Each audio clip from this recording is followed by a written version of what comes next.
Hello, வணக்கம் வணக்கம் வணக்கம் ஃப்ரெண்ட்ஸ். வாங்க வாங்க பார்க்கலாம் வாங்க. இப்போ என்ன பார்த்துட்டு இருந்தேன், தக்கப்பூண்டுங்க. அதாவது நம்ம ஒரு பயிர் வைக்க போகிறோன்னா அதுக்கு ஒரு நைட்ரஜன் சத்து வந்து கம்மியாக இருக்கும். ஸோ அதனால் இந்த மாதிரி தக்கப்பூண்டு விரைச்சி அந்த தக்கப்பூண்டு சேடை ஓட்டி அதில் நட்டோன்னா கொஞ்சம் நைட்ரஜன் கிடைக்கிறதுனால இந்த தக்கப்பூண்டு விரைச்சி வச்சுருக்காங்க. தெரியுதுங்களா? ஏன்னா இது விரைச்சி கிட்டத்தட்ட ஒரு 20 நாளில் இவ்வளோ ஹைட்டு வந்துருச்சு பாருங்கள். டக்குன்னு வளர்ந்துடும் இந்த தக்கப்பூண்டு.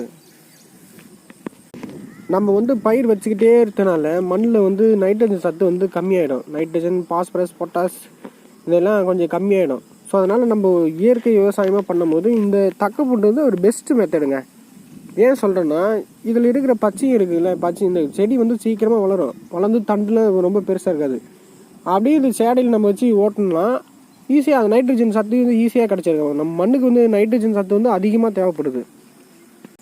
அப்போல்லாம் அந்த காலத்தில் வந்து மரம் செடி கொடிலாம் அதிகமாக இருந்தது. ஸோ அதனால் மரத்தையே வெட்டி மரமாக அந்த தழையை வெட்டி தழை போட்டு ஓட்டுவாங்க. இப்போ நம்ம அந்த மரம்லாம் இல்லாமல் அறுத்து அதை இருக்க அழிச்சிட்டு தான் வரோம். ஸோ அதனால் இப்போ நம்ம காலகட்டத்துக்கு இது பெஸ்ட்டாக இருக்குது. ஸோ அதனால் நீங்கள் போய் கடையில் கேட்டிங்கன்னா கொடுத்துருவாங்க, அவரி விதை கேட்டிங்கன்னா கொடுத்துருவாங்க.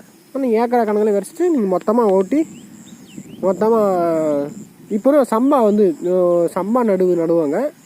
சம்பானா 18க்கு பொன்னி நெல் சொல்லுவாங்க. பொன்னி நெல் விட்டு 6 மாதம் பயிர். ஸோ அதுக்கு வந்து பெஸ்ட்டு மெத்தட். இப்போ ரெடி ஆகிடுச்சு இதெல்லாம். இப்போ அப்படியே ஓட்டி அப்படியே நட வேண்டியது தாங்க. செடி இந்த அவரி வெடி செடி வந்து வச்சு நம்ம நட்டு நம்ம பயிர் வைக்கிறதுனால மண்ணுக்கு வந்து மண் தன்மை வந்து ரொம்ப சாஃப்டாக மாறிடும். அது ஈஸியாக அடுத்து வந்து பயிர் அந்த வளர்கிறதுக்கான தன்மை ஈஸியாக அது கொடுத்துரும். ஸோ நம்ம மருந்தெல்லாம் அதிகம் போட வேண்டிய அவசியமே வராது. இயற்கையாக இன்னும் மாட்டு சாணம் இருந்ததுன்னா இன்னும் பெஸ்ட்டு, ஈஸியாக பண்ணிடலாங்க. மழை தொடர்ந்து ஒரு 10 நாளாக மழை பெஞ்சிட்டே இருக்கா. ஸோ நல்லா இதுவே சீக்கிரமாக வளருது.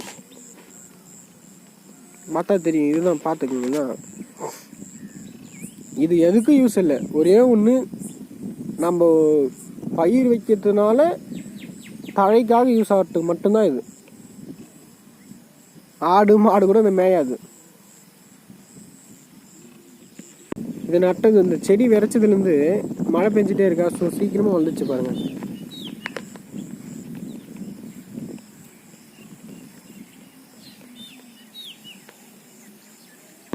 இப்பயும் மழை தான் பெஞ்சிட்ருக்கு.